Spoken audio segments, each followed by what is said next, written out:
Kinshasa Electric, ospiti di onore Gavino Murgia, suonatore conosciuto e stimato in Sardegna. E cosa fa in questo spettacolo?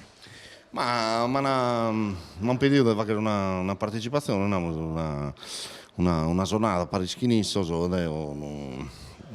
dello io cosa sono ormai, chi sa poco su sassofono e chi ricorda entrare sa così solo, chi sono base che ha fatto questa DJ, chi tramballata chinisso, sono tre ballerino, ho preso questa DJ ed io improvviso intro della scuola di solo.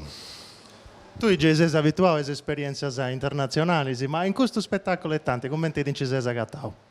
Mi dà bene che poi mi piace questa elettronica e quindi mi piace proprio questa mistura, non pare che sono acustico, elettrico. E poi mi piace questa questione della danza, del ballo, di questo tre ballerino che sono atleti incredibili.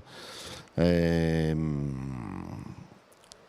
esa cosa veramente che viene a campo dai, come te lo rivedo ballando, è una cosa ma da forte, ma da tribale che mi piace a me e che si lega benissimo questa ritmica che le va a godere sa poco. Questo mi spiace a me. Grazie a me, da buono spettacolo a tutti, senz'altro. Grazie a noi piacciono, adios.